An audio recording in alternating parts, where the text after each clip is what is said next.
Dear student, welcome back to our video lecture series.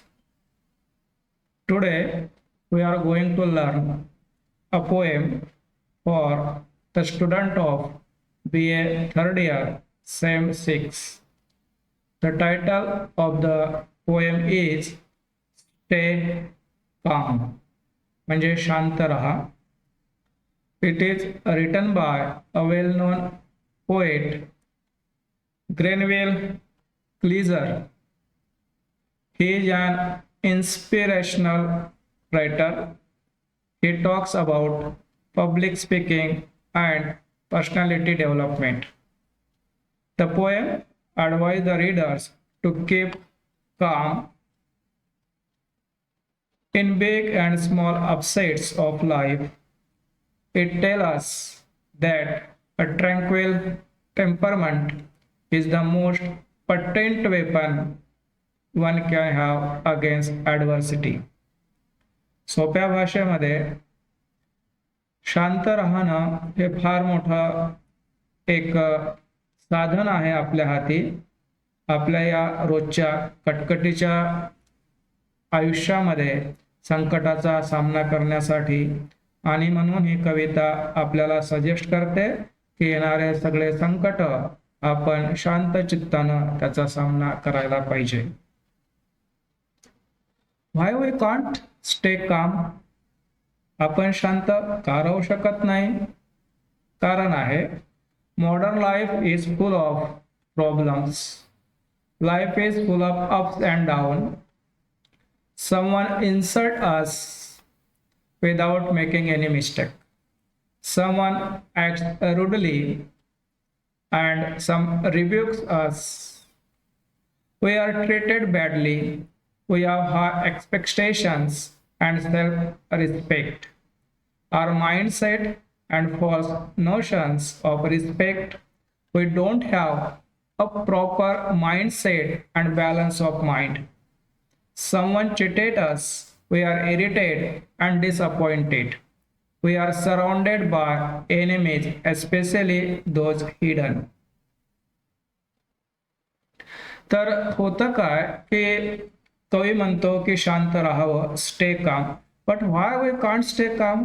पण कवीच विचारतात की आपण शांत का राहू शकत नाही. खूप सारे कारण आहे. या आधुनिक काळामध्ये खूप सारे प्रॉब्लेम आपल्याला फेस करावे लागतात. आजकालचं लाईफ फार अप्स अँड डाऊनचं आहे. कोणी आपले इन्सल्ट करतं आपले काही चूक नसताना, कोणी आपल्याला उद्धटपणे बोलतो, कोणी आपल्याला विनाकारण फटकारतो आणि कधी कधी आपल्या खूप साऱ्या अपेक्षा असतात. कधी कधी आपला इगो, आपला स्वाभिमान आळवा येतो आणि कदाचित आपला माइंडसेटच तसा असतो की आपण शांत राहू शकत नाही आणि मग आपण इरिटेट होतो, डिसअपॉइंटेड होतो आणि मग आजूबाजूचे जे एनिमीज आहे, स्पेशली जे गुप्त शत्रू आहे, ते आपल्या या स्वभावाचा गैरफायदा घेतात. कारण जेव्हा आपण इरिटेट होतो आपण बॅलन्स ऑफ माइंड गमावतो आणि मग चुकीचं काहीतरी आपल्या हातून घडतं. And hence poet asks us to practise stay calm. We have to fight our problems with the weapons of balance of mind. The best solution is to stay calm. तर या सगळ्यामध्ये सगळ्या गोष्टीसाठी एक बेस्ट सोल्युशन आहे, ते म्हणजे शांत रहा. It is useless and unpractical to lose our balance of mind. It may badly affect our mental and physical health. We can't change or achieve anything with anger and ill temperedness. It is always useless to raise our voice and temper. The best way to treat all the happening is to try to respond in a proper way and to stay calm. It is natural. There should be problems.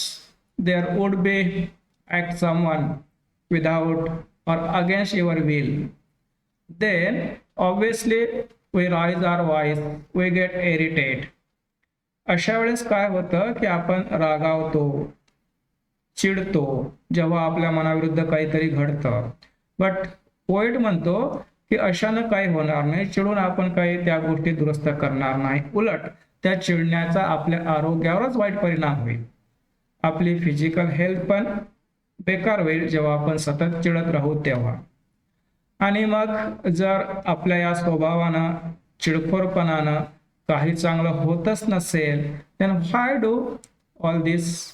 मग म्हणतात की असं वागून काही फायदा नाही, आणि म्हणून आपण आपला स्वभावच बदलला पाहिजे आणि प्रॉपर वेनं आपण या गोष्टीला विरोध केला पाहिजे, आणि आपण कधीही शांत चित्तानं एखाद्या संकटाला फेस केलं पाहिजे. Importance of tranquillity and stay calm. शांत स्वभाव आणि शांत राहणं का महत्वाचं आहे. अ काम temperament can be one of the best solution to any types of problematic situation. By practicing calmness, mental peace can be easily maintained and it creates positive effects and result. The tranquility of the mind does not allow a person to have ill thoughts. We should try keep strict silence. This silence will definitely lead to mental balance. To stay calm, it is a good attitude and it should be achieved only by practice and practice. It is not easy to achieve. शांत राहणं हे सोपं नाही, त्यासाठी practice लागतं, आणि अशी practice जर आपण केली तर मात्र आपण सगळ्या गोष्टीवर सहज विजय मिळवू शकतो, आणि मग त्याचे रिझल्टही चांगले येतात. जे लोक शांत राहतात, the people who try to remain calm, their mental as well as physical health always maintain and the ill thoughts never come in their minds. तर अशा लोकांच्या मनामध्ये वाईट विचार येत नाही आणि त्यांच्या हातातून चूकही घडत नाही, आणि म्हणून we have to practise to stay calm. Now we are going to discuss the summary of the poem in very short. Life is full of ups and downs, hence it is impossible to remain calm in a serious situation. When a person is insulted by someone, he becomes irritated and can't remain calm. The ill treatment given by someone can't forgotten. In such a situation, it is hard to remain calm. We should try to control ourselves and remain calm. If we want to attain mental peace, then we should practice controlling our anger and remaining calm. Only this is a proper way to lead us to a pleasurable life.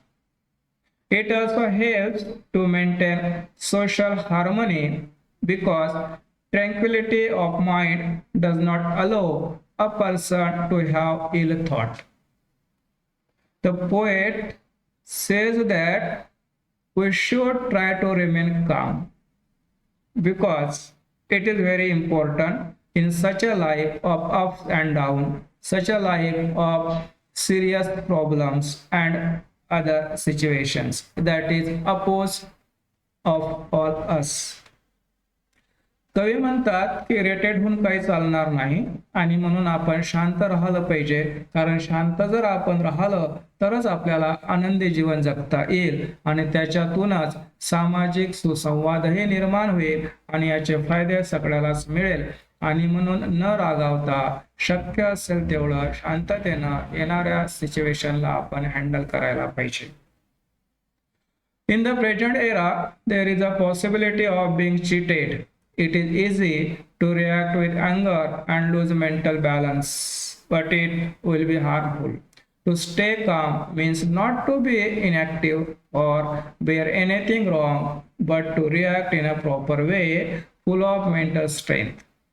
The irritation, the disappointment, the denial of our wishes, selfishness, overconfidence, self-respect and pride are some causes of anger and loss of calmness. For a good personality and to get real satisfaction, we should try to achieve an ideal state of mind, which is mental calmness. It will be achieved with a change in behavior. The poet suggested that we work on it and try to stay calm. Here, the poet directly says that the different reason of losing calmness. या ठिकाणी लेखक सरळच सांगतात की आपण का रागावतो, शांत का राहू शकत नाही, त्याचे कारण आहेत. आणि या सगळ्या गोष्टींना आपण जेव्हा रागावतो तेव्हा आपलं मेंटल बॅलन्स बिघडून जातं.